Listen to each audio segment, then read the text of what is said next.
Awali dengan salam. Assalamualaikum warahmatullahi wabarakatuh. Waalaikumsalam warahmatullahi wabarakatuh.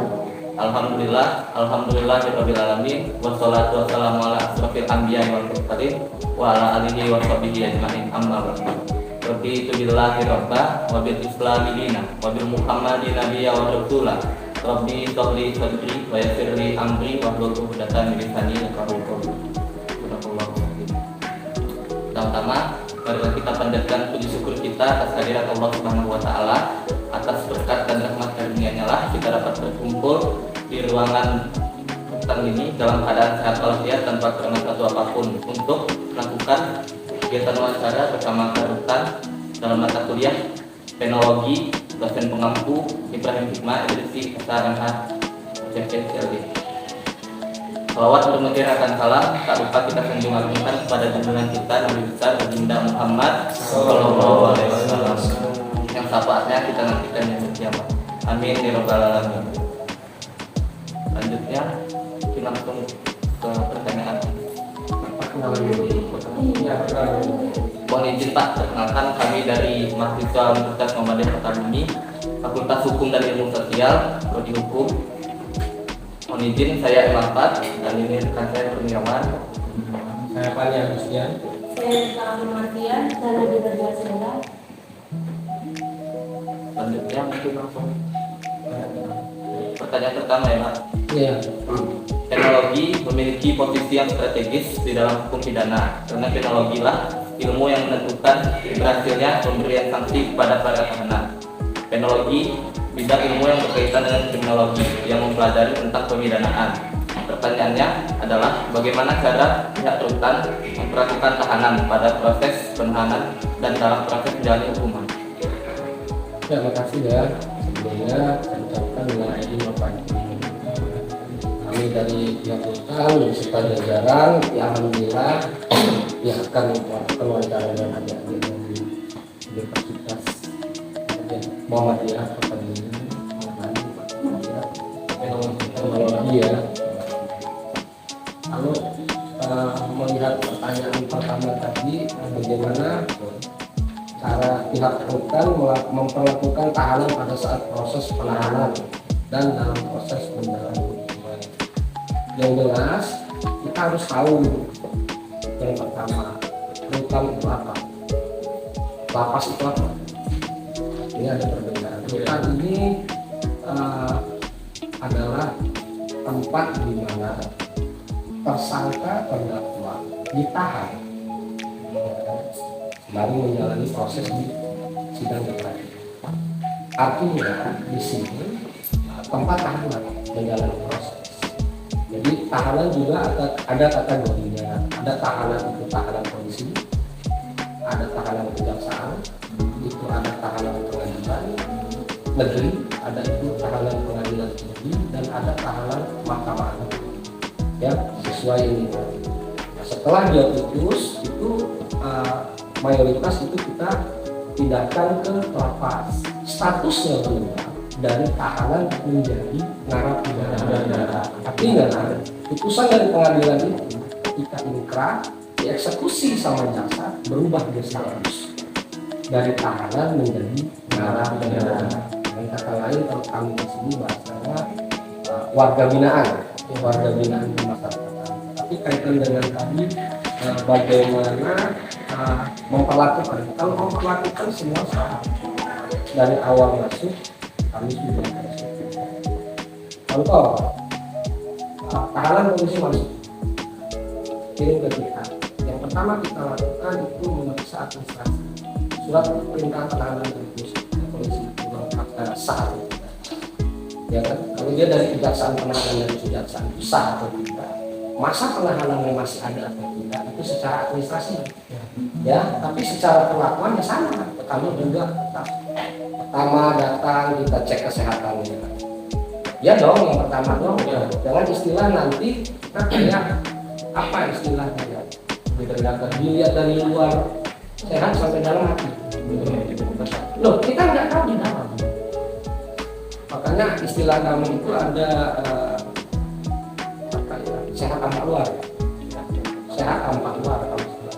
Tetapi Tapi ini kami ada perawat dua, dokter kami tidak punya, selama ini bekerja sama dengan puskesmas Wonogiri.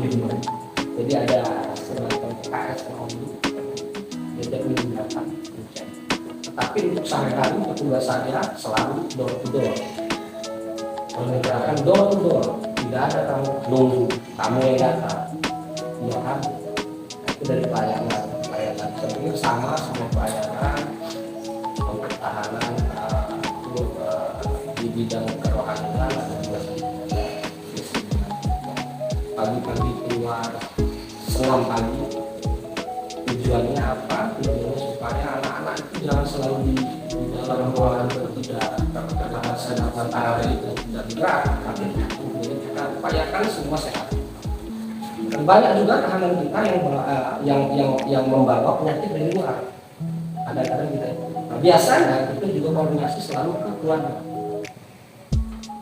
Kayak di dalam ini ada kebanyakan handphone, tadi sampai menyakiti dirinya sendiri. Bayangkan berhalusinasi, gitu. Jadi kalau untuk pelakon saya kira sama. Pelakon tidak ada yang diistimewakan, tidak ada yang dibedakan. Sama, saya bilang sama. Dari makanan sama, dari kesehatan sama. Dari proses kegiatan pembinaan kerohanian yang semuanya sama. Dari proses awal penerimaan. Gitu. Untuk kunjungan kemarin COVID. Ya, sekarang sudah boleh mulai, tetapi dibatasi, ya kan? Karena kalau dibilang COVID sudah hilang masih ada, cuma bukan perintah. Jadi perintah dari direktorat kita itu belum bisa tapi dibatasi dengan aturan tentunya ada identitas, ada vaksin, nah seperti itu. Oke, selesai. Ada lagi? Pertanyaan selanjutnya ya Pak ya. Bahwa keutamaan di hutan apabila kita berbicara sesuai dengan prosedur atau proses penyidikan, penuntutan dan pemeriksaan selama persidangan itu biasanya apa Pak? Jadi untuk penahanan itu mengacu ke KUHP. Ya, coba dia buka KUHP pasal 24 sampai pasal 29. Ya, pasal 24 sampai 29. 24 itu tahanan polisi yang mengatur dia berapa hari. Jadi 20 hari pertama ditambah sekian. Apabila hukuman di atas 9 tahun bisa dipanjang lagi dengan pasal 29 ayat 1, 2, 3. Jadi pasal 25 itu kejaksaan, penahanan kejaksaan. Nah gitu. Pasal 26 itu pengadilan negeri, pasal 27 itu pengadilan tinggi, pasal 28 mahkamah. Jadi kalau adik-adik bilang itu, coba mau silakan dibuka KUHP-nya. Jadi saya mau mengasih gambaran kunci penahanan itu di pasal 24 sampai 29 KUHP. Oke? Ya, selesai. Kalau Bapak untuk yang ketiga, ya. Hutan itu adalah suatu lembaga kemasyarakatan yang mana tujuannya adalah untuk melakukan pembinaan terhadap narapidana atau pendidik bermasyarakatan. Benar ya Pak? Ya, saya ini ya revisi ya. Rutan itu adalah rumah tahanan. Kalau lapas itu lembaga pemasyarakatan. Iya, makanya saya bilang dari awal tadi. Adik-adik harus tahu bedanya antara rutan dan lapas. Gitu loh, ya. Oke. Jadi kalau rutannya rumah tahanan. Iya. Singkatan rutan itu rumah tahanan. Lapas itu lembaga pemasyarakatan. Oke, lanjut. Yang ingin saya tanyakan adalah apa saja sih mekanisme yang diterapkan selama narapidana di lapas dan mendapatkan pembinaan dari petugas lapas?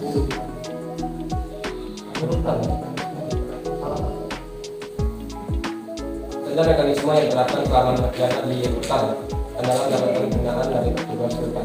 Kalau mekanismenya ya pikir lapas dan rutan. Kalau rutan ini sebenarnya tujuannya lebih memberatkan untuk pelayanan tahanan. Kalau lapas itu memiliki pidana. Tetapi kenyataannya karena lapas Indonesia ini penuh, jadi ada rutan melangkah lapas melangkah rutan. Contohnya Wekanan tidak punya rutan.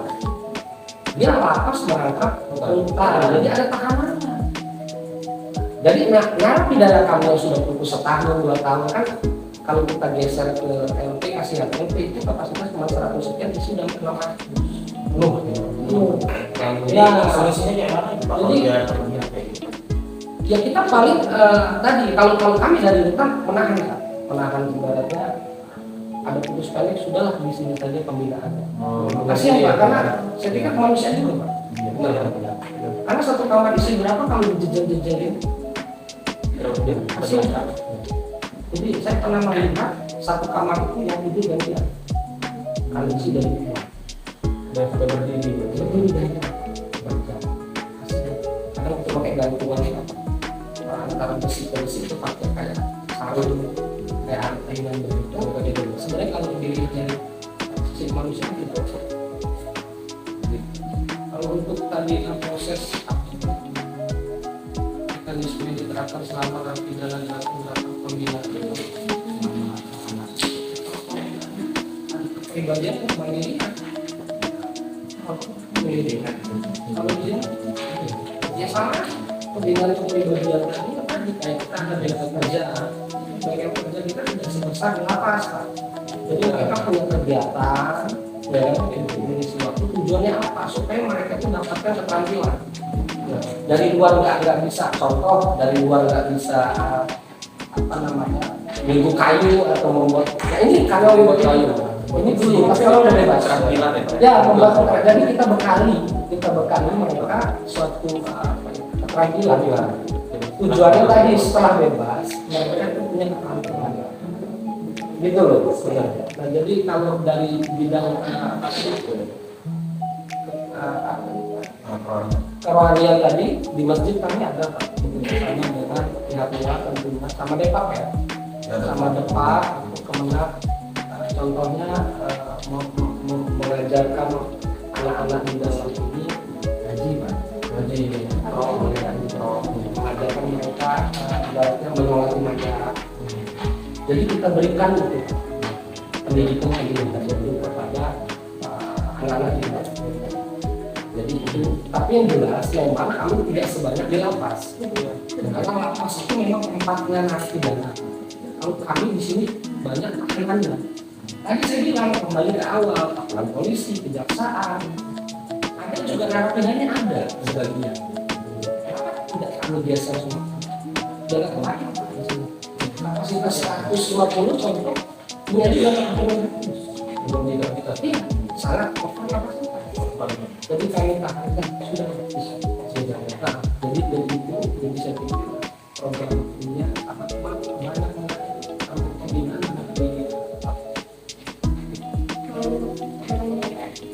Lanjut dari penjelasan Bapak tadi, kalau misalnya setiap tahanan itu memiliki kegiatan. Nah, kegiatan itu dilakukan rutin setiap hari atau mingguan, bisa seminggu berapa kali? kalau kayak kegiatan contoh pengajian itu seminggu berapa kali? Karena kita kan bekerja sama dengan pihak luar juga Pak dalam urusan terapan yayasan apa, jadi mereka makasih seminggu.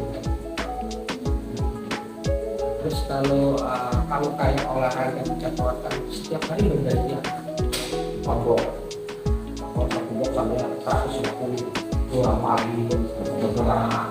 Dan itu yang Kalau sore begini mau olahraga, handball kita keluar semua. Mau olahraga, ada yang mau futsal, badminton, volley, silakan bergerak. Gitu. Tujuannya tadi Pak supaya mereka sehat. Ya. Kalau sakit kita gini, walaupun nanti kita penahan. Ya namanya titipan, saya nitip korek ini ke abang. Kan punya saya cuma nitip. Bener kan Bang ya? Titipan harus jaga. Ini umpamanya begitu. Tapi kalau dia sudah putus, ini punya abang. Saya nggak ada yang ya itulah perbedaannya. Oke? Saya coba silakan. selanjutnya Pak, saya kalau di tahanan ini dia perempuan sama laki-laki, kalau Anak juga ada anak-anak di bawah umur itu ada. Rata-rata di bawah umurnya itu kasusnya apa Pak? pencurian. Pencurian. Dan saya mau nanya tentang kegiatan aja nih Pak. Kayak anak-anak itu kan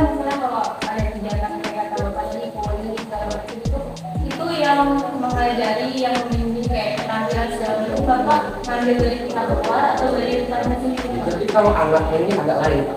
Ya. Undang-undangnya itu agak lain. Ya, Persidangannya itu lain. bagaimana? Ya kan? Jadi di sini kami hanya terlibat dengan kegiatan satu kamar.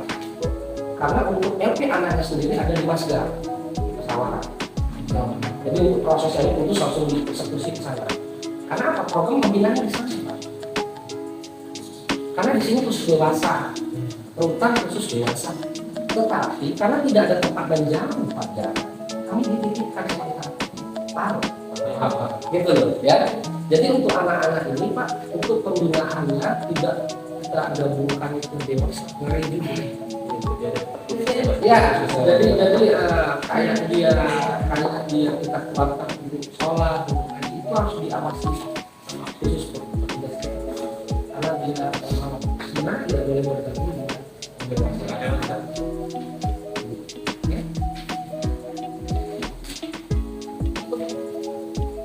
Sudah lagi, masih ada lagi? Kalau untuk sekarang Pak, jumlah tahanan keseluruhan dari apa itu? Kalau anak-anak tiga. Isi semua hari ini 302 ya. Karena kami ini kapasitas 300 isi 300 artinya cuma 2 orang. Nah, kalau lapas selesai kapasitas 170 isinya hampir 600 Tidak mewarnai umum. dan itu bukan di lapas kota Belitung, hampir seluruh lapas rutan di Indonesia. Banyak kejahatan. Cara mengantisipasinya itu Pak, kalau misalnya sudah tahanan yang banyak, apa kita kapan tidak nyarikan nih Pak, nyarikan.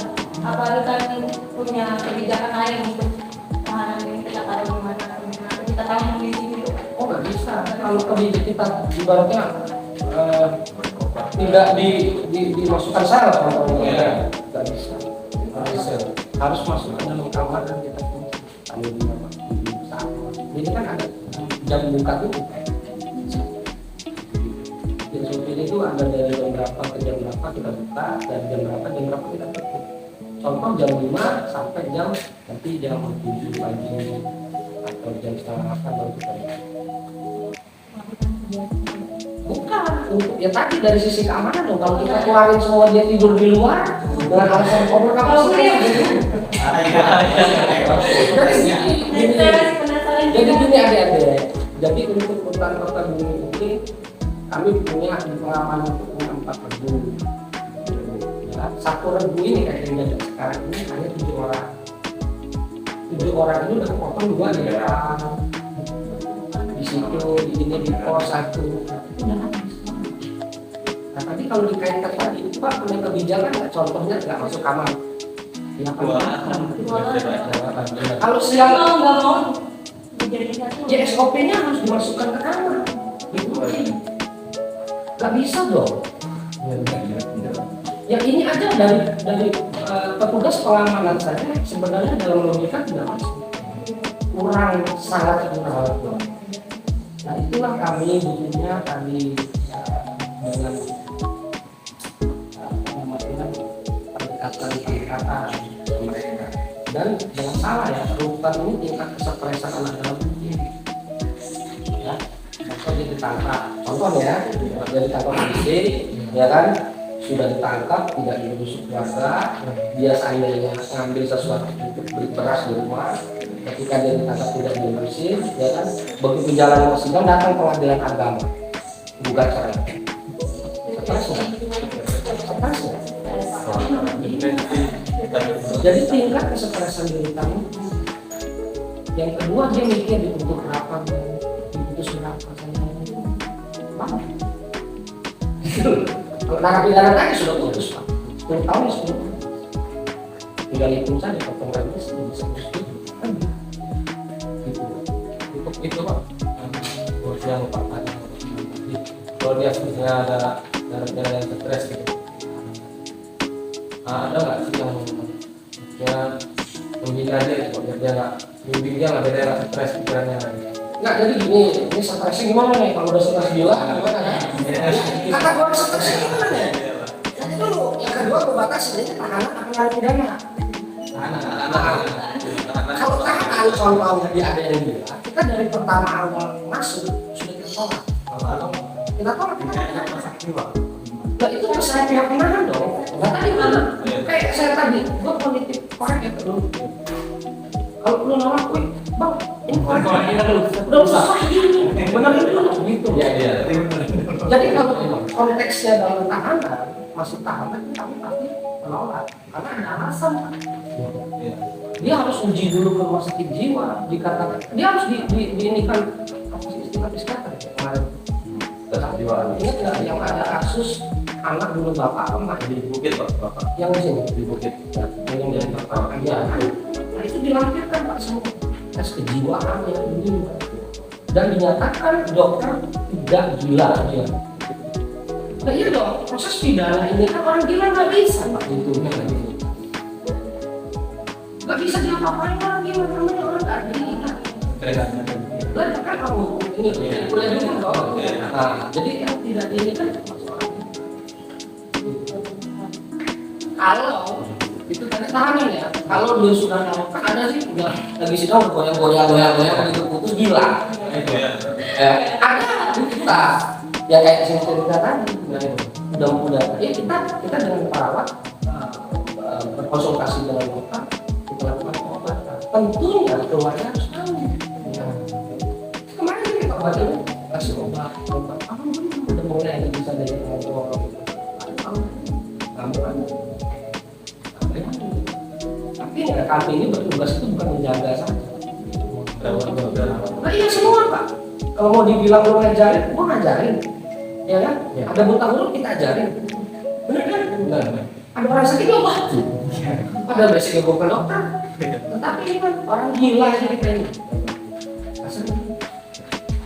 Jadi kalau kami di sini yang tadi kayak saya kan sudah berapa Pak.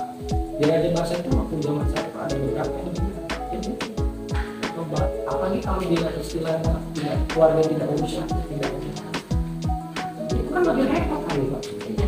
Hukumannya nggak sedikit Pak. Kayak akhir bahasa itu orang bisa 20 aku urusin semua nggak sehari 2 hari Pak gitu loh Pak. Jadi ya itu tantangan ya Pak. Oke, ada lagi?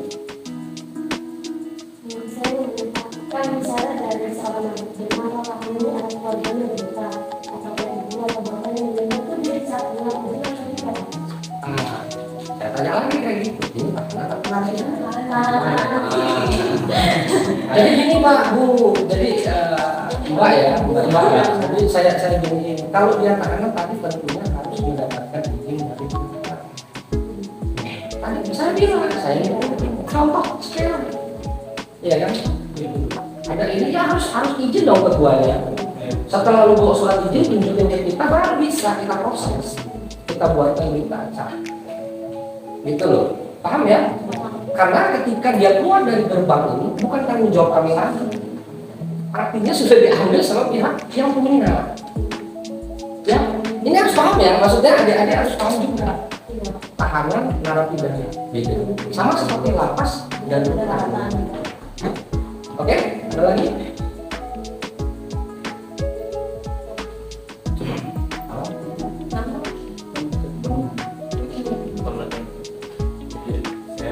Beda. Apakah penerapan pembinaan semua tahanan khususnya di rutan ini Pak sudah menerapkan sesuai dengan peraturan perundang-undangan yang baru itu Pak? Undang-Undang nomor 22 tahun 2022 ya, sudah. Contohnya dia mau asimilasi, mau remisi kemarin. Jadi pihak dari Bapak sudah melakukan asesmen. Jadi menilai, menghitung semua. Nah itu contohnya saja. Gitu. Sudah kami sudah melakukan. Jadi saya tambahin juga nih perbedaan antara Undang-Undang 1295 dengan Undang-Undang 22 tahun 2022. Salah satunya kalau dulu Undang-Undang 12 tahun 95 itu kita itu terlibat pada saat akhir Pak. Tapi sekarang udah dari awal tentu anak harus didampingi dengan protokol artinya sudah terlibat itu. Yang jelas undang-undang yang baru ini menguatkan jadi kita ada kekurangan kalau libatkan ini kita tahu kekurangan ini dan itu sudah kami rasakan itu seluruh Indonesia. Oke, ada lagi?